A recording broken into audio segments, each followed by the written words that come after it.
91%. That's how many Japanese carrier crewmen were dead by August 1945. Out of every 100 men, only 9 survived. Japan started the war with 10 fleet carriers. By the end, they had none. This is how the most powerful carrier fleet in the Pacific committed suicide by mathematics. At the start of World War II, Japanese pilots were the best in the world. Each had over 800 hours of training. By 1944, new pilots got less than 50. Why? Because Japan never rotated veterans home to train replacements. Every ace stayed in combat until he died. And they all did. The numbers tell the story. At Midway, Japan lost 4 carriers and 322 planes. But worse, they lost 110 veteran pilots, men with years of experience. Japan could only train 200 new pilots per month. America trained 2,500. Do the math. Japan was finished before it realized it. The carriers themselves were death traps. American crews drilled firefighting and damage control constantly. Japanese doctrine?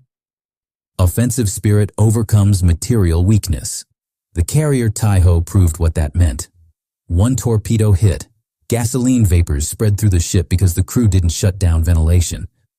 6 hours later, the carrier exploded. 27,000 tons gone from a single mistake. Design flaws made things worse.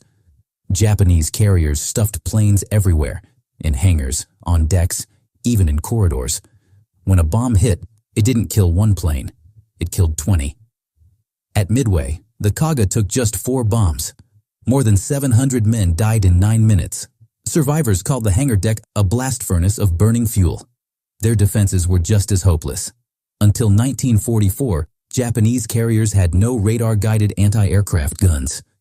Crews fired manually at planes moving over 400 miles per hour, with a 2% chance of hitting anything. American carriers? Nearly 10 times that accuracy.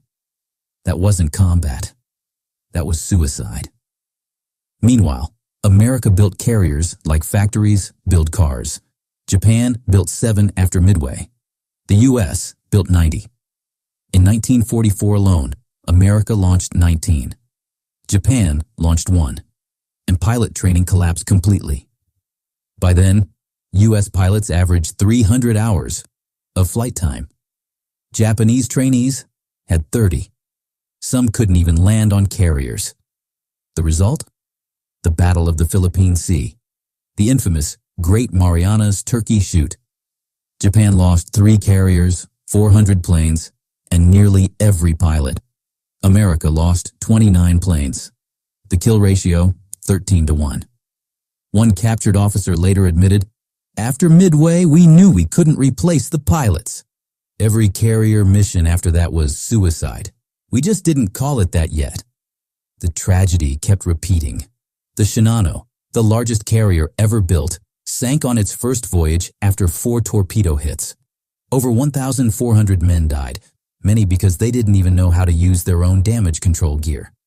By 1945, Japanese carriers weren't even real carriers anymore. They became one-way launch pads for kamikazes. Crews knew they were never coming home. The last carrier, Amagi, was destroyed at anchor without ever launching planes. Here's the final, brutal statistic. Japan began the war with 3,500 trained carrier pilots. By the end, just 112 were alive. 25,000 men went to sea on carriers. More than 90% never came back. The carriers that once revolutionized naval warfare became floating coffins. And Japan proved a harsh truth. Spirit cannot beat mathematics. So what do you think? Was Japan's carrier fleet doomed from the start? Or did leadership choices seal its fate? Tell me in the comments. And don't forget to like and subscribe for more hidden war stories.